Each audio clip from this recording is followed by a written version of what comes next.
Hey, what's up, everybody? True Boxing here. Thank you for coming back to Get Hit with the Truth. So today we are doing a recap from mainly the Friday, February, I think it was 16th, ESPN card.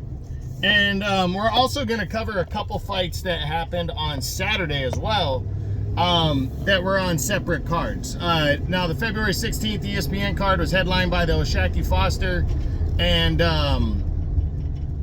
Abraham Nova 130-pound super featherweight title fight. Now, before we get into that, if you could smash the like button, leave a comment, or subscribe to the channel, I really do appreciate any and all support that I can get as I continue to build the channel here. Now, the reason why I threw all these three fights together that I'm going to talk about is because they're all in the same division. They just took place on different cards across a couple days. But they kind of went unsung, you know. Nobody really was paying attention because of you know, where they took place. Boxing a little slow this month when the Fury Usyk undercard got canceled. So we're gonna start off with Mauricio Lara, former featherweight champion, moving up to 130 officially and taking on little-known Daniel Lugo and struggling. You know, he did not have a good fight in this one. A lot of people, you know, Lara was convinced that the weight and moving up was going to be better for him, and he did not look good against Daniel Lugo in his debut. So sad day, because I'm a big fan of Mauricio Lara. I think the guy is ferocious. He's got that vicious one-punch power, but I don't know what's going on with him. The missing weight and losing the WBA title on the scales, and then dropping that 12-round decision to Lee Wood in May, and then he bounces back and debuts here at 130. And just looks horrible, you know. So he fights to a draw with Daniel Lugo. Lara, I'm not. He's up at 130 now.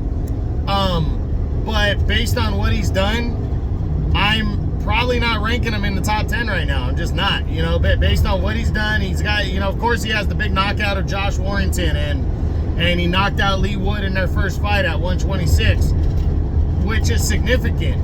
But looking at across the landscape, as of right now, I don't know. Let me say that. I don't know if I'm doing a what's next. Maybe I will, maybe I won't. We'll see. But tough break for Mauricio Lara. I was really hoping he was going to look better than this.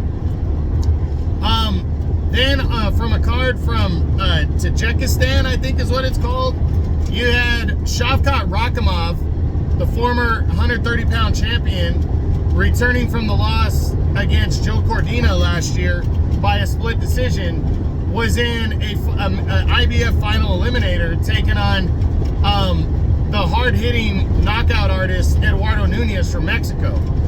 Nunez 27-1 coming in, 27 knockouts though. So this was the IBF final eliminator, and a lot of people, you know, were focused on what was going to go down here. But the fight was not televised in the U.S., so it was kind of tough. But I went back and read the fight, you know, and what happened. And basically, Rakhimov was boxing well, but he couldn't keep Nunez off of him. You know, Rakhimov was doing a good job of boxing and moving and landing his shots, but Nunez kept coming after him. He kept pressing forward and plugging away. And finally, in the 11th round, he overwhelmed Rakhimov, and the fight was waved off by the referee as Eduardo Nunez becomes the IBF's mandatory #1 contender and will fight the winner of Cordina and Kakachi when they fight in May for the IBF title. So a big win right here for Eduardo Nunez. He'll get a what's next video no matter what. And Shavkat Rakhimov, tough defeat, second straight loss, and this one by TKO. We're also going to do a what's next on him as well, so we'll see. Now, the main fight that took place on Friday night, though, was a really good one. It was O'Shaquie Foster, the reigning WBC super featherweight champ, defending and making his top-ranked debut, would defend his title for the second time as he was taking on Abraham Supernova. Now, for Foster, he was coming off of a banner year in 2023, where he had upset Ray Vargas to capture the vacant WBC title.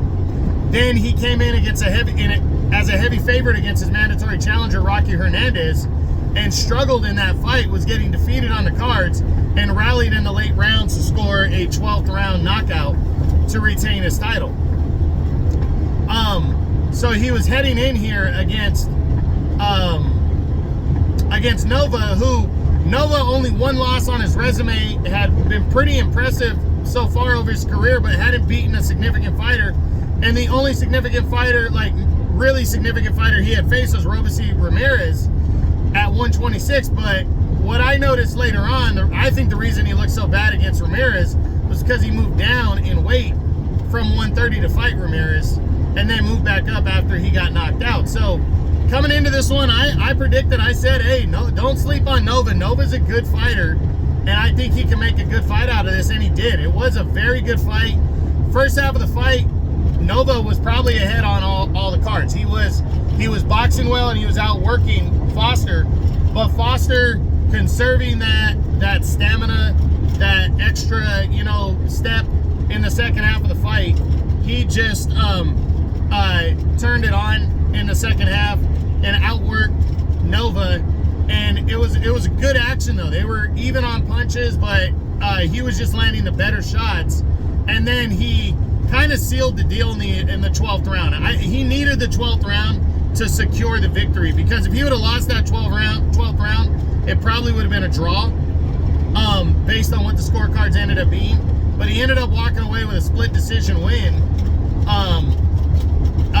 And he scored a knockdown in the 12th round that helped him out. So a good, solid performance. His stamina looked good for O'Shaquie Foster in his debut here at 130. So strong performance. Really looking forward to seeing him back in action as he retains his title. We'll do a What's Next video on him next week. And Abraham Supernova has made his way into my temporary top 10 as of now.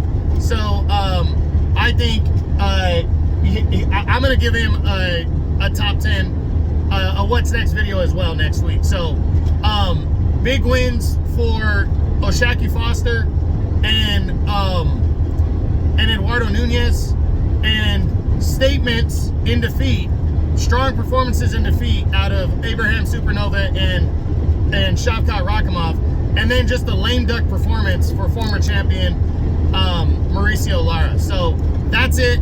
That's my February 16th and 17th recap. I hope you enjoyed the video. If you did, smash the like button, leave a comment, subscribe to the channel. I appreciate any and all support. This is True Boxing. You've been hit with the truth.